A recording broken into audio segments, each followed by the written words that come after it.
사랑하는 성도 여러분, 우리는 저번 주에 교회 역사에 한 위대한 회심, 변화의 역사와 그가 변해서 어떤 사역으로 준비되는 것을 우리가 살펴보았습니다. 이미 우리는 베드로와 사도 요한의 그 제자들의 큰 사역과 동시에 이제 마치 사도행전 1장 8절의 말씀처럼 온 세상에 나가 복음을 전하여 이방인의 제자로, 사도로 이 사울을, 나중에 바울을 하나님께서 부르시고 준비시킨 가운데 새롭게 이방 세계로 가서 하나님의 말씀을 전하게 하는 큰 이 회심의 사건을 우리가 몇 주 동안 살펴보았습니다. 교회의 핍박자요, 박해자요, 정말 주님의 말씀을 빌리면 교회의 가시처럼 그런 역할을 감당했던 사울을 하나님의 전적인 은혜로 다메섹 선상에서 태양보다 더 강한 빛으로 임하셨고, 그 만남을 통해서 사울의 인생은 180도 완전히 반전이 되는 그러한 모습을 봅니다. 사랑하는 성도 여러분, 누가 그것을 기대했겠습니까? 수많은 주변의 사람들이 깜짝 놀랍니다. 교회의 박해자인 그가 예수 그리스도의 복음을 전할 때 주변의 교회들이 의심하기 시작하고 두려워하기 시작합니다. 혹시 저게 쇼가 아닌가? 혹시 우리를 속여서 우리가 예수 믿는 사람이라고 나오면 혹시 잡아 가두지는 않을까? 큰 두려움 속에 있는 모습을 보고, 또 그와 한편이었던 유대 많은 사람들이 사도 바울을 죽이려고 공모를 구하고 음모를 꾀하는 그러한 모습을 우리는 동시에 접하는 것을 봅니다. 사랑하는 성도 여러분, 이 사도 바울의 사건을 통해서 복음의 능력은 우리의 이성과 판단을 상상 이상으로 초월한다는 것입니다. 하나는 한 사람의 인생을 완전히 다른, 오른쪽으로 가던 사람을 완전히 왼쪽으로 돌이켜서 갈 수 있는 회개의 삶, 180도의 다른 삶을 살게 하는 능력을 가지고 있다는 것입니다. 우리의 눈으로 볼 때는 불가능해 보이고 희망이 없어 보이고 세상의 실패자로 보이지만은 주의 성령의 권능이 임하시면 전혀 다른 하나님의 일들을 감당할 줄 믿습니다. 구두 수송경이었던 그 드와이트 무디, 그 선생님이 성령의 체험을 받고 예수 그리스도를 만난 다음에 미국의 전 역사에 전무후무한 전도자로 변하는, 그래서 여러분 미국에 가면 무디 바이블 스쿨이라고 이 대학이 하나가 있습니다. 그 사람의 이름을 따서 신학대학을 만들 정도로 큰 영향을 미쳤던, 사람들은 무식한 사람으로 생각했지만 하나님의 영이 임하니 세상이 감당할 수 없는 전도자의 사명을 감당하는 것을 보게 됩니다. 여기 우리 딸들도 와 있는데 주의 성령이 임하여서 세상에 감당할 수 없는 능력의 전도자들, 하나님의 사람이 될 줄 믿습니다. 하나님의 성령이 임하시면 전혀 생각할 수 없는 하나님의 놀라운 주의 성령의 은혜입니다. 여러분, 다니엘이 요셉이 위대해서가 아니라 하나님이 위대하기 때문에 그 젊은 인생이 하나님 앞에 쓰임받고 놀라운 하나님의 사역의 열매를 드러낸 것입니다. 단 한 번도 다니엘과 요셉은 자기의 인생에 내 지혜 때문에 내가 복음은 없었습니다. 항상 그 본문을 보면 하나님이 함께 하시니 임마누엘의 신앙이었습니다. 이 밤도 나의 능력으로, 나의 경험으로, 나의 지혜, 나의 건강이 아니라 주님의 능력으로, 주님의 지혜로, 주님의 건강으로, 주님께서 주신 힘으로 우리가 다시 한번 일어날 줄 믿습니다. 이게 믿음의 힘입니다. 나는 연약하고 나는 불가능하지만 우리는 가능하신 하나님을 믿습니다. 우리는 능력의 하나님을 믿는 것입니다. 말로 뿐만 아니라 오늘 역사에 성경에 가장 많은 증거로서 이 사울의 인생을 통해서 보아라, 하나님께서 어떻게 하는 인생을 변화시키는지 초대교회의 한 본으로 보여주는 것입니다.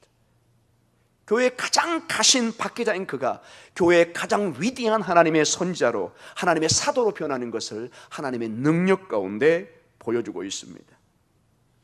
우리는 계속해서 이제 이 9장 이후로 이방을 향한 하나님의 장벽이 깨어지고 이제 점점점 하나님께서는 예루살렘과 온 유대와 땅끝까지 이르라는 사도행전 1장 8절의 말씀처럼 오직 성령이 너에게 임하시면 너희가 권능을 받고 예루살렘과 온 유대와 사마리아 땅끝까지 이르내 증인이 되려는 이 말씀이 점점점 성령의 임재 속에 이루어지고 있고, 복음의 장벽이 깨지고 이방인에게 복음의 능력이 확장되는 것을 보게 됩니다. 사랑하는 성도 여러분, 하나님의 이 복음의 능력은 하나님이 작정하시면 그 누구도 막을 수 없을 줄 믿습니다. 하나님의 나라는 마치 밭처럼 반드시 30배, 60배, 100배의 열매를 맺게 되어 있습니다. 거기에 여러 가지 토지 비유가 나오지만 그 전체 비유의 핵심이 무엇이냐? 하나님 나라의 생명과 확장성이라는 것입니다. 비록 때로는 엉겅퀴처럼 또는 돌무더기처럼 길가에 여러 가지 장애가 있지만 궁극적으로 하나님의 나라는 30배, 60배, 100배의 열매를 맺게 되는 것입니다. 왜냐? 이 농장주 주인이 하나님이시기 때문에 그런 것입니다. 하나님이 심으시고 가꾸게 하시며 비를 내리시고 햇볕을 주시고 공기를 주시고 우리 성도들의 수고를 통해서 반드시 하나님의 일은 더디지만 반드시 이룰 줄 믿습니다. 이게 하나님의 역사입니다. 근데 오늘 우리가 보는 이 본문을 우리가 보면은 아주 놀라운 몇 가지 사실이 있습니다. 정말로 우리 성도들과 제가 좀 나누고 싶은 그런 내용이 있습니다. 자, 초대교회가 이제 왕성히 성령의 충만을 통해서 교회가 부흥이 되고, 이게 부흥이 되니까 주변에 위협을 주면서 박해가 따르기 시작합니다. 이거 가만두면 안 되겠네? 작은 그냥 가정교회인 줄 알았는데 점점점 예수 믿는 사람들이 막 늘어나기 시작합니다. 개똥이, 소똥이, 말똥이 막 믿기 시작합니다. 위협을 느끼는 것입니다. 위협을 느낍니다. 그래서 사도 바울 같은 사람들이, 사울 같은 사람이 핍박을 하기 시작합니다. 그러나 복음은 쉬지 않고 점점점 전해지고, 이제 예루살렘에 온 유대에 갇혀 있는 것이 아니라, 사마리아에 갇혀 있는 것이 아니라 이제 이방 세계로 나가기 시작합니다. 이게 교회의 생명성입니다. 교회는 자기 집에 갇혀 있으면 안 됩니다. 반드시 이 생명은 나눠야 되는 것입니다. 마치 이게 우주의 원리입니다. 우리가 음식을 먹으면 반드시 무언가 밖으로 나가야 됩니다. 아멘. 좀 피곤한 사람이 있어서 제가 조금 특이한 비유를 들었습니다. 깨시라고. 여러분, 우리는 먹으면 그게 안에 있어야 좋을 줄 알지만 놀랍게도 무언가 나가줘야 됩니다. 이거 안 나가면 병원에서 수술 받으셔야 됩니다. 큰일 납니다. 복음의 원리도 마찬가지입니다. 성령의 충만과 은혜가 넘치면, 이 은혜가 교회만 가득 차면은 이게 나중에 문제로 나타나기 시작합니다. 건강하지가 않습니다. 반드시 흘러가야 됩니다. 나눠줘야 됩니다. 오병이에 떡밖에 없는데 나눠줄 때 5,000명을 먹이는 빵이 막 도도도도 성기기 시작합니다. 우리가 이 사명을 감당할 때 그 사명을 감당하도록 하나님이 성령을 부으시고 힘을 줍니다. 우리가 점점점 차를 몰고 운행에 갈 때, 에너지를 쓸 때 거기에 가스를 하나님이 제공하기 시작합니다. 차를 안 움직이고 집에 늘 파킹해 놨는데 무슨 윤활유와 에너지가 필요합니까, 여러분? 주유소에 갈 필요가 없는 거예요. 왜? 아직도 남아있잖아요. 이걸 써야 되는 거예요, 하나님. 아멘이 잘 안 되네요. 제가 지금 비유를 든 것입니다, 여러분. 이걸 써야 다시 또 놀 수 있는 여유가 생기죠. 교회의 원리도 하나님의 복음은 전파돼야 되고, 생명은 전파될 때 하나님이 그 능력을 감당하도록 여러 은사를 주시기 시작합니다. 우리 권사님들에겐 기도의 은사를 주기 시작합니다. 목사님, 나는 힘이 약하지만 그래, 내가 기도의 영역을 부어주겠다, 이렇게 말씀하시는 것입니다. 제가 하나님의 음성을 대신 흉내냈습니다. 이게 교회의 역사입니다. 대개 이 교회 권사님들의 기도에 의해서 기도의 스파크가 일어나면서 젊은이들이 그 힘을 얻고, 많은 선교사님들의 간증 중에 하나가 큰 선교주의 위험을 나가고 정말 생명의 위협을 많이 만날 경우가 많은데, 신비롭게 그 위험을 넘어갈 때가 있는데, 나중에 기도 편지를 하다 보니까 그 시간에 교회에서 금식하며 철화하는 그런 시간과 이렇게 맞아가는 그런 간증을 제가 여러 번 들어봤습니다. 하나님께서는 시공간을 초월해서, 물론 하나님은 그냥 하실 수도 있지만 우리 성도들의 기도를 통해서 역사할 줄 믿습니다.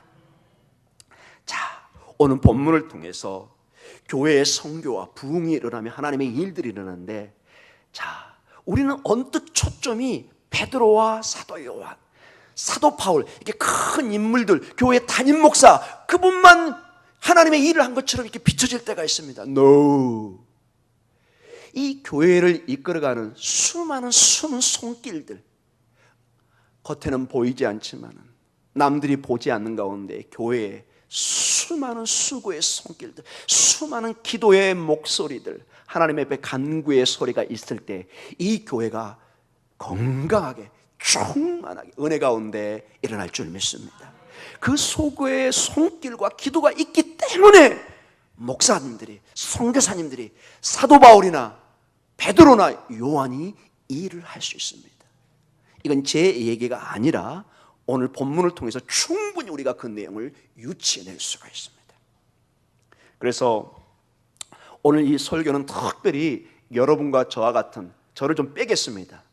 평범한 우리 성도님들을 통해서 하나님이 얼마나 교회를 사랑하시고 교회의 중요한 역할을 하고 있는가를, 어떤 사람들이 쓰임받고 있는가, 그래서 여러분과 함께 이 본문을 한번 비교하면서 나의 위치는 어디에 있는가 한번 우리가 반성하며 또 도전받는, 그래서 그 도전을 가지고 오늘 앞에 하나님 앞에 나가 기도하는 그러한 시간이 되기를 원합니다.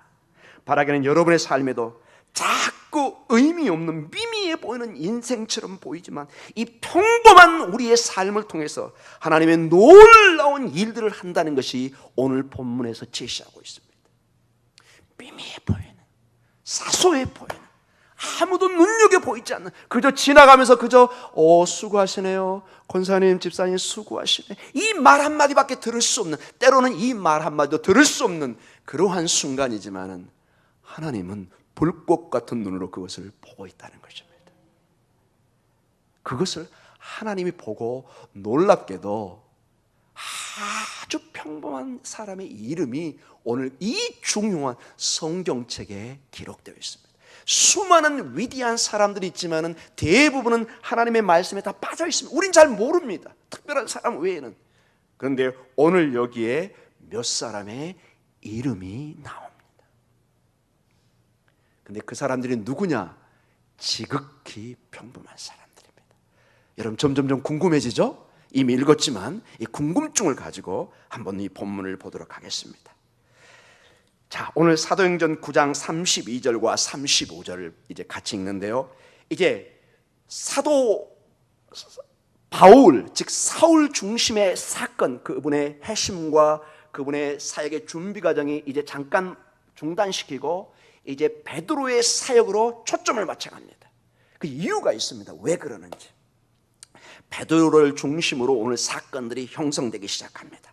베드로는 이제 여기 보니까 지방, 이렇게 그 당시는 목사가 다 교회마다 있지 않기 때문에 저기 여기서 어딜까요? 저기 여러분 고향이 어디신가요? 강릉에, 춘천에, 우리 저 권사님 영광까지 한번 가보도록 하겠습니다. 부산도 계신가요? 제주도는 걷긴 좀 그러네요. 배가 있으니까 제주도까지. 그때는 이렇게 순회 신방을 했습니다. 여러분 우리 어렸을 때 목사님들이 특정 교회 없을 때는 이렇게 돌아다니면서 하시는 교육도, 지금 중국 제가 가보니까 목사님들이 많지 않기 때문에 큰 지역을 목사님이 없는 교회를 이렇게 돌아다니면서 순회 목회하는 경우를 제가 보고 왔었습니다. 베드로가 지금 그 사역을 하고 있습니다. 오늘 자, 이 본문의 배경을 가지고 한번 말씀을 보도록 하겠습니다. 32절부터 35절까지입니다.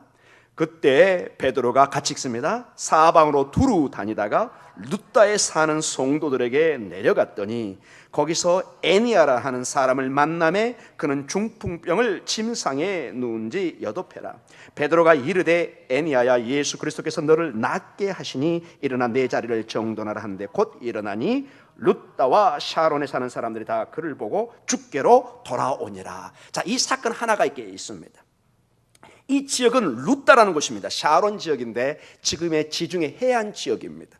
요빠, 여기에 나와 있는 그 도르가에 그 살던 그 도시와 아주 가깝겠습니다. 걸어 다닐 수 있는 지중해 근방의 해안 지역이었고, 32절에 보니까 두루 다니면서 지금 신방하면서 위로하고 기도해주고 예배를 드리는 그런 어떤, 지금 같으면 제가 신방 사역을 하듯이 이제 베드로가 돌아다니면서 제자들을 격려하고 다니고 있습니다. 근데 여기에 환자 성도의 이름이 나옵니다. 33절에 뭐라고 나오죠? 애니아입니다. 이 사람의 상태가 어떻죠? 아주 좋지 않습니다. 8년 동안 중풍으로 누워 있습니다.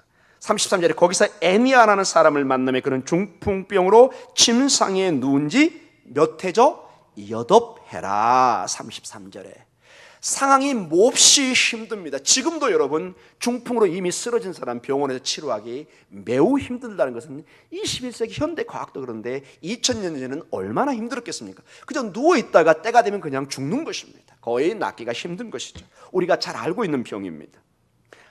아주 곤란에 빠진 한 성도가 이 루따라는 지역에 있습니다.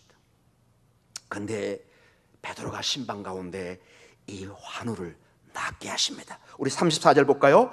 베드로가 이르되 애니아야 예수 그리스도께서 너를 낫게 하시니 일어나 네 자리를 정돈하라 한데 곧 일어나니.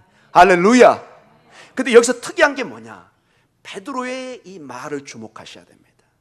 베드로는 절대로 내 힘으로 그냥 가서 선포하고 낫게 하는 것이 아니라 예수 그리스도께서 너를 낫게 했다고 말씀하십니다.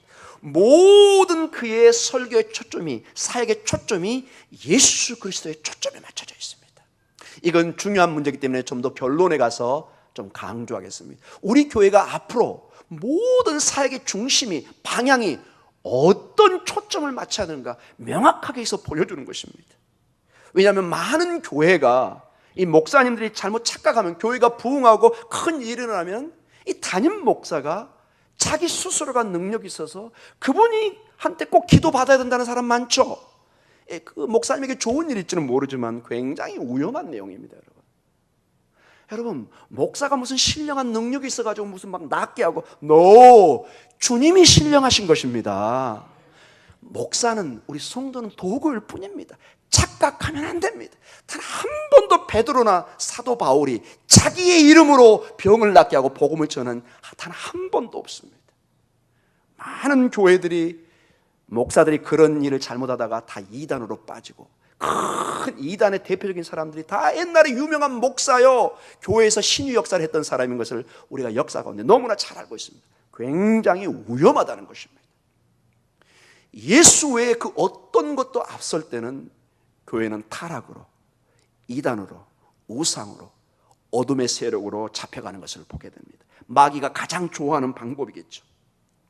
자, 그 다음에 이러한 예수 그리스도를 통해서 병고침의 사역이 일어나자 35절에 많은 사람이 주께로 돌아옵니다. 복음의 하나의 도구로 사용되는 것을 보게 됩니다. 우리 35절 볼까요? 루따와 샤론에 사는 사람들이 다 그를 보고 주께로 돌아오니라. 하나님의 복음이 바로 가르쳐지고 전파되면 고치는 사역이 이루어지고 그 사역을 보면서 전도의 열매가 될 줄 믿습니다. 사도 베드로는 자신이 아닌 그 모든 사역을 예수 그리스도께 초점을 맞추고 있는 것을 볼 수 있습니다. 아주 명심해야 됩니다. 특별히 여기 담임 목사가 정신 차리고 그래서 사역을 해야 됩니다. 착각을 하면 안 된다는 것입니다. 우리는 도구입니다. 우리는 하나님의 노예입니다. 종입니다. 모든 우리 사역의 복음만이, 예수 그리스도만이, 십자가의 피 묻은 복음만이 전파될 때 여러분과 저의 영혼이 건강해지고 하나님의 구원의 능력이 나타날 줄 믿습니다. 그 일을 위해서 교회가 세워진 것입니다. 이 사명을 놓쳐버릴 때 교회는 잘못하면 장사꾼의 소굴이 되고 기도의 능력을, 기도의 집이라는 그 타이틀을 잃어버리게 되는 것을 우리가 신약 성경에 너무나 잘 알고 있습니다. 자, 두 번째로 하나의 또 사건이 일어납니다. 여러분 36절에서 이후로 이제 한 사건이 또 다른 인물이 나타나기 시작합니다. 오늘 이 본문 내용을 보면은 우리 36절에 보면은 뭐가 나오죠, 여러분? 욥바에 다비다라 하는 여제자가 있으니 그 이름을 번역하면 도르가라, 선행과 구제하는 일이 심히 많더니. 자, 애니아의 중풍병을 낫게 한 다음에 이제 이 욥바의 이 다비다가 이제 앞으로 내용을 보면 죽습니다. 그래서 사도 바울이 가까이 있는 줄 알고 빨리 긴급한 신방을 요청합니다. 사도님, 저희 지금 이 지역에 큰 불행한 일이 있습니다. 빨리 와서 좀 기도 좀 해주십시오. 자, 이제는 죽었던 다비다를 살리는 사건인데 여기에 큰 우리에게 도전이 있습니다. 일단 욥바라는 데입니다. 이 아까 있던 루다와 샤론에서 아주 가깝습니다. 걸어서도 갈 수 있는 지역입니다. 이 욥바는 여러분이 잘 알다시피 요나가 사명을 받고 니느웨를 가기 대신에 다시스로 가려고 했을 때 배를 탔던 곳이 바로 이 욥바 지역입니다. 여기 보면 이름이 두 가지로 나오죠, 여러분. 다비다라 하는 여자가 있으니 그 이름을 번역하면 도루가라. 그 당시는 여러분 보통 평상시에 쓰는 이 보통 언어가 아람어였습니다. 아람어. 약간 히브리어 비슷한 건데 국제 공용어 중에 하나였습니다. 그 이름으로 다비다라고 합니다. 그러나 공식적으로 또 중요한 언어가 있었는데 그게 헬라어입니다. 헬라어는 그 당시에 또 다른 이 지역의 중요한 어떤 문서, 어떤 강공서에 쓰였던 중요한 언어 중에 하나였습니다. 즉, 사도 바울이 주로 국제적으로 나가서 썼던 언어가 헬라어였습니다. 그러나 팔레스타인, 이 이스라엘 자체에서는 아람어가 아직까지 통용되고 있었습니다. 아람어 이름이 다비다고 헬라어로 이름이 도루가라고 하는 것입니다. 다비다를 헬라어로 번역하면 도루가다. 이렇게 여러분이 참고적으로 알고 있으면 될 것 같습니다. 근데 그녀가 설명이 되어 있습니다. 나중에 이게 중요하기 때문에 좀 더 깊게 설명하겠습니다. 번역하면 도루가라, 무엇과 무엇이 심이 많다고 얘기하죠? 선행과 구제하는 일이 심이 많더니. 특별히 이 한 여인의 이름이 언급되어 있고 이 여인이 한 행동들, 평상시에 교회에서 한 일들을 구체적으로 명시해 놓고 있습니다. 그런데 우리 인간적으로 그때 불행하게 37절에 사건이 일어났습니다. 그때 병들어 죽음의 시체를 씻어 다락에 누이니라. 이미 죽은 몸입니다. 자, 38절에 그래서 성도들이 긴급 요청을 합니다. 가까이 있던 베드로를 부르기 시작합니다. 38절에 룻다가 욥바에서 가까운지라 제자들이 베드로가 거기 있음을 듣고 두 사람을 보내어 지체 말고 와달라고 간청하여, 즉 빨리, 정말 빨리 좀 오세요. 우리 큰일 났습니다. 4절에 보니까 베드로가 와 있는데 이러한 이 도루가에 대한, 다비다에 대한 평가 내용이 나옵니다. 39절 봐볼까요? 베드로가 일어나 그들과 함께 가서 이름에 그들이 데리고 다락방에 올라가니 모든 누구요? 과부가 베드로 곁에 서서 울며 도루가가 그들과 함께 있을 때 지은 속옷과 겉옷을 다 내보이거늘. 자, 그 당시에 가장 어려운, 가장 보호받지 못한, 가장 낮은 자 중에 하나는 과부들이 이 도루가의 이 선행을 칭송하고 있습니다. 이건 중요한 내용이기 때문에 결론적으로 좀 더 가져가도록 하겠습니다.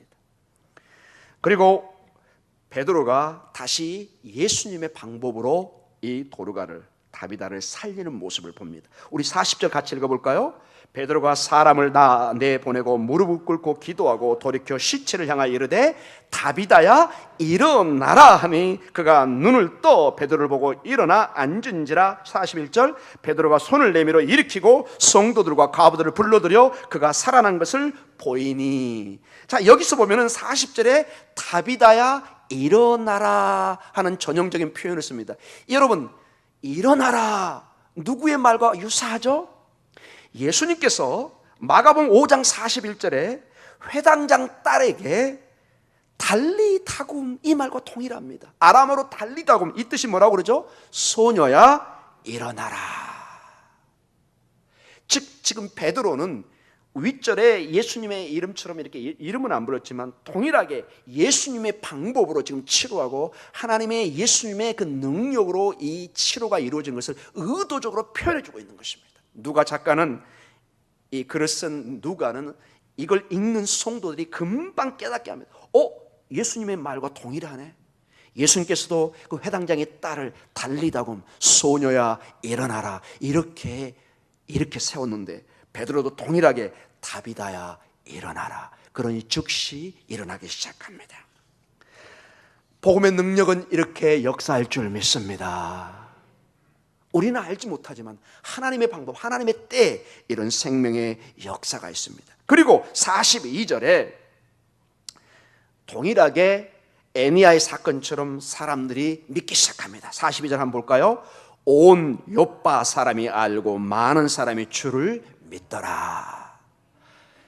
샤론 지역, 욥바에 가까운 그 지역에서도 에니야가 낳게 되면서 많은 사람들이 그 놀라운 광경을 보고 예수를 믿는 그런 어떤 전도의 계기가 일어나고, 오늘 욥바에서도 이 도르가 다비다의 죽음이 다시 부활로 일어나는 모습을 보면서, 여기서 부활이라는 단어는 사실은 쓰진 않았습니다. 그러나 죽은 자가 살아나는 그 모습을 보면서 주를 믿기 시작합니다. 자, 이제 결론적으로 우리가 한번 도전을 받는 시간을 갖도록 하겠습니다.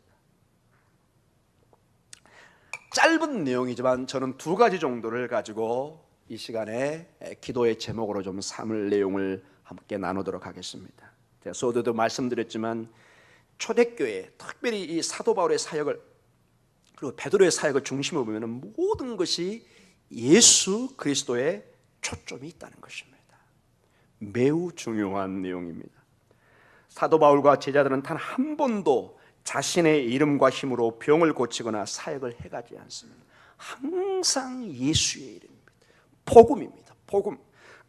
한 예로 사도행전 3장 6절에 성전 미문에 있던 그 놀라운 사건, 안진뱅이 구걸하던 사람에 대한 사건이 한 좋은 예입니다. 사도행전 3장 6절 한번 읽어볼까요? 같이. 사도행전 3장 6절입니다. 같이 읽습니다.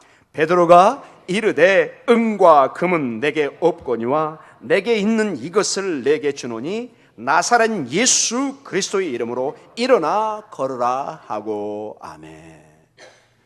베드로는, 사도 요한은 분명히 자기 자신에게, 물론 성령의 충만은 받았지만 이 충만의 힘의 근원이 나가 아니라 바로 나사렛 예수 그리스도의 이름에 있다는 것을 분명히 알고 있었다는 것입니다. 오늘 본문 사도행전 9장 34절도 이것을 명확하게 하고 있습니다. 34절에 베드로가 이르되 에니야야 예수 그리스도께서 너를 낫게 하시니. 바라기는 우리 성도들의 기도에 항상 예수 그리스도로 기도하시고, 예수 그리스도의 이름으로 축복하시고, 예수 그리스도의 이름으로 기도하는 역사가 있기를 기원합니다. 많은 우리는 본능적으로 어떤 이상한 것을 의존하려고 합니다. 제가 가끔, 여기 아마 그때 참석 안 하신 분들은 좀 못 들을지 모르지만, 제가 용왕산을 가면서 많이 보는 게 있습니다. 지금 저기 절 쪽으로 이렇게 다시 그 올레길이 뚫려가지고 그쪽으로 이렇게 다니는 좋은 길이 하나 생겼습니다. 옛날에는 거기가 안 생겨서 최근에 생겼습니다. 여러분 궁금하시면 가보시면 됩니다. 이제 뭐 절에까지 거기 인사하는 거는, 절하는 거는 뭐 그렇다 치고 절이 오래됐으니까. 조금 더 올라가면 거기에 약간 특이하게 생긴 바위 덩어리가 있습니다. 어떤 분은 거기를 만지면서 막 중얼중얼 기도하고 난리가 났습니다. 사랑하는 성도 여러분, 그리고는 막 잎사귀가 떨어지면 다 치우고, 저는 걱정해서 혹시 저기다 막 촛불까지 키우면 요즘에 산불 많은데 안 되는데 하는 생각도 들고. 여러분 얼마나 마음이 답답하고 구할 게 있었으면 그 바위에 대고 그렇게 중얼중얼 기도를 할까요? 내용을 언뜻 들어가면서 그냥 들려서 제가 하는 얘기입니다. 가서 들은 건 아니고 옆으로 지나가면서 뭐 가정사 여러 가지 내용이 많아요. 아마 그 바위님이 튀어나올지 모르겠습니다. 늘 제가 거기서 이렇게 누워서 쉬었던 장소인데 너무 죄송한 마음이 좀 들었습니다. 여러분 바위덩어리가 무슨 대답을 합니까? 얼마나 우리가 어리석습니까? 여러분, 살아있는 하나님이 오늘도 우리에게 생명을 주시고 영원한 구원을 주시고 영원한 축복을 주시는데, 그 하나님이 안 보인다고 눈에 보이는 바위덩어리를 잡으면 어떡하겠습니까? 여러분, 사랑하는 성도 여러분, 오직 예수 그리스도의 이름만이 우리를 낫게 하십니다. 우리를 변화시키십니다.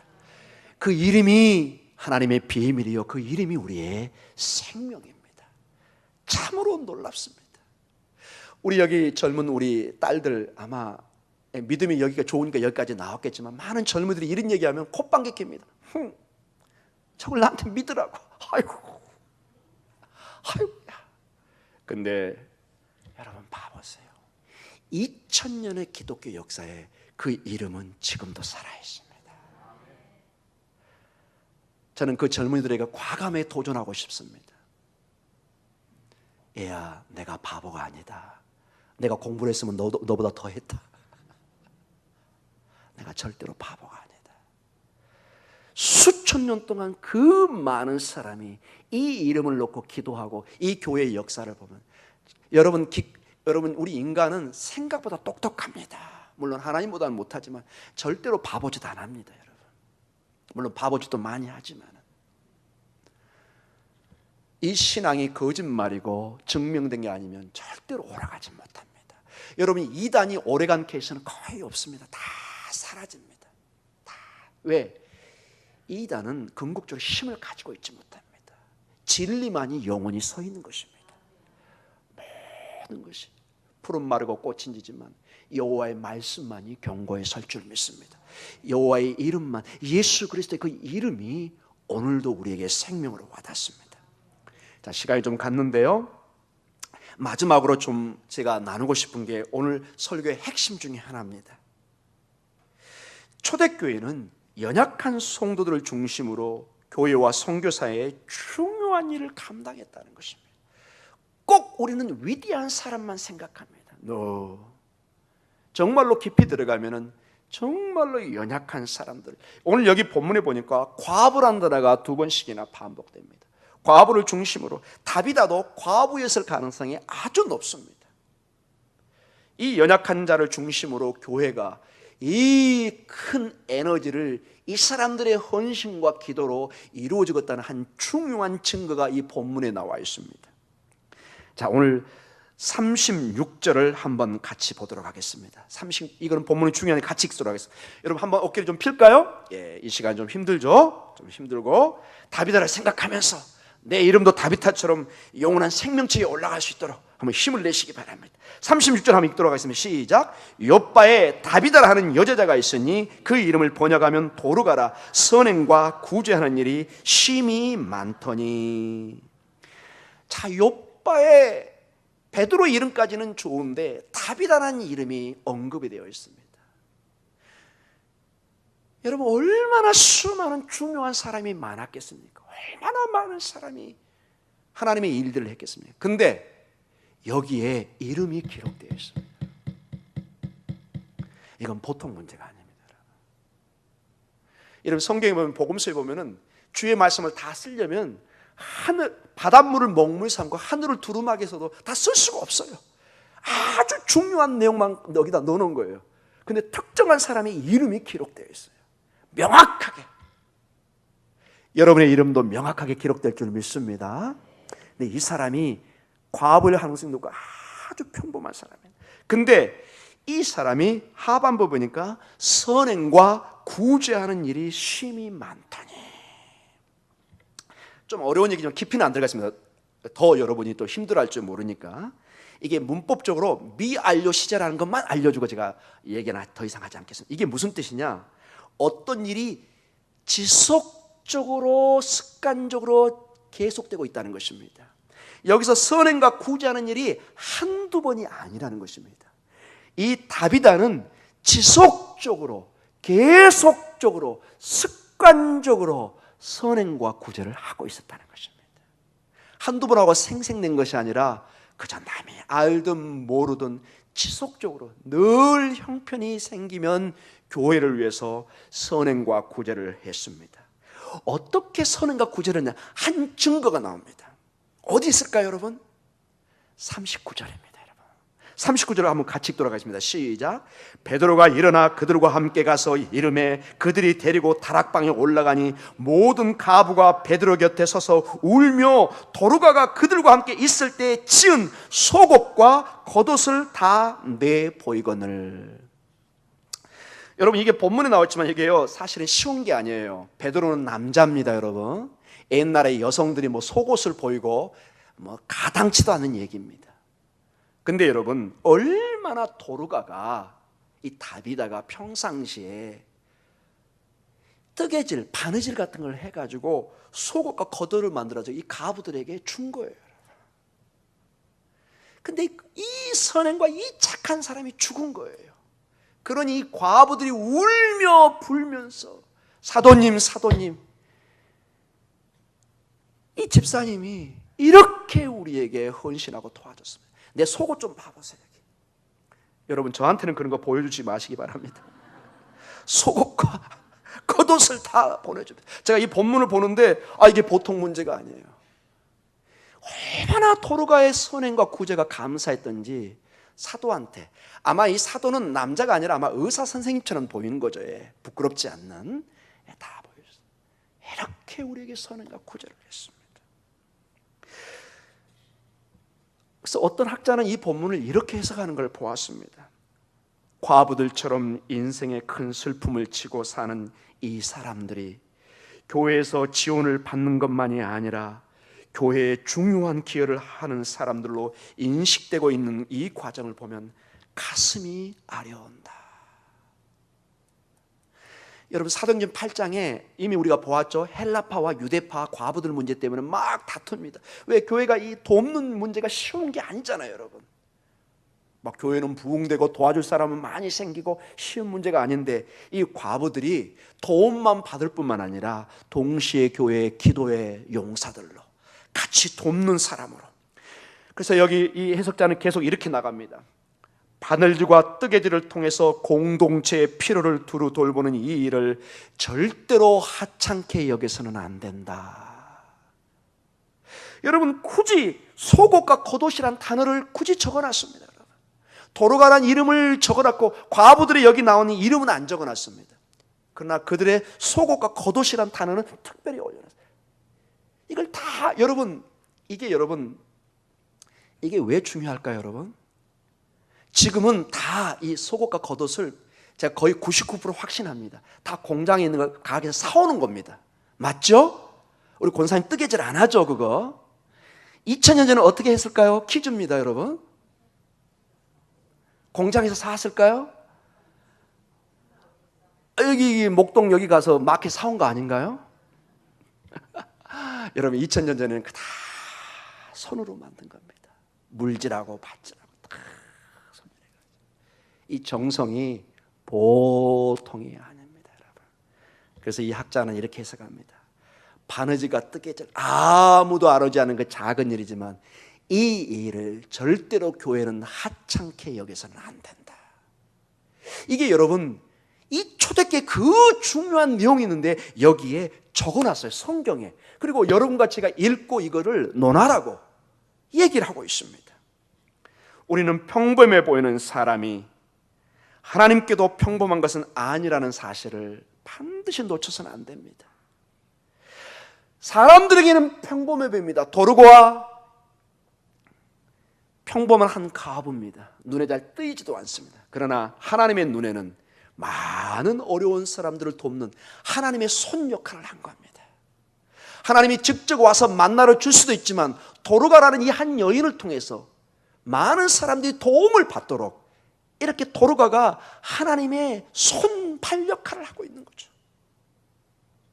우리는 우리의 주변에 이 교회 공동체에 도르가와 같은 성도가 있다는 것을 얼마나 감사해야 되는지 모릅니다. 특히 여기 있는 담임 목사, 여러분의 수고, 여기 앉아있는 분들이 대부분 지금 봉사하신 분들이 여기 앉아 계십니다. 제가 가슴이 아리도록 저도 감사합니다. 제가 이 설교를 준비하면서 정말로 감사하다.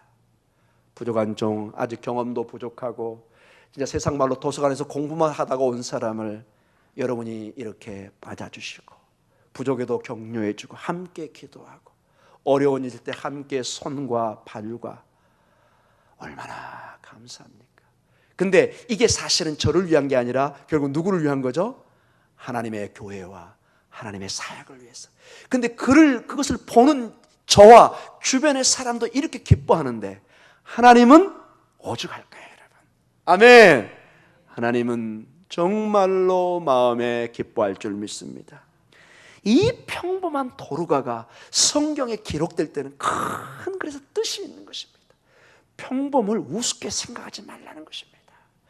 사도 바울이나 베드로의 일만이 하나님의 일이 아니라 속옷을 떴던 겉옷을 떴던 도르가의 그 뜨개질도 하나님의 일이라는 것입니다. 함께 모여 기도했던 그런 헌신이 하나님 나라의 중요한 일이랍니다. 좀 더 솔직하게 얘기하면 이런 겁니다, 여러분. 되게 남자들이 착각합니다. 본인들이 밖에 가서 일하면 본인들이 다 집안을 먹여 살리고, 뭐 요즘에는 이제 여성도 일하는 분이 좀 다 있긴 하지만 옛날의 얘기입니다, 여러분. 집안에 있는 안식구를 우습게 생각하는 경우가 있습니다. No. 편히 자게 하고 밥 먹게 하고 빨래해주고 집안 청소해주고 애 키워주고 다 누가 하나요? 손은 다 누가 키웠나요? 남편 혼자 키웠다고 착각할 때가 많이 있습니다. 우리는 교회를 볼 때 어떤 큰 위대한 어떤 뭐 선지자, 목사님, 뭐 신학자 이것만 생각하는 그 한 사람이 나오게 해서 교회에 피 맺힌 기도와 헌신과 노력이 없었으면 절대로 그 사람 못 일어납니다, 여러분. 그 남편 밖에 나가서 일 못합니다, 여러분. 집에 따스한 밥을 먹게 하고 따스한 잠을 자게 하고 다 뒷바라지를 해줬기 때문에 그 사람이 나가서 그렇게 성공할 수 있었던 것입니다. 하나님의 일이 그렇게 되는 것입니다. 교회의 일은 이렇게 헌신하는 사람들의 수고와 손길로 이 교회 공동체가 이루어지고 있다는 것을 잊지 마시기 바랍니다. 일단 담임 목사인 제가 절대로 여러분의 수고를 잊지 않겠습니다. 기도에 함께 기도해 가겠습니다.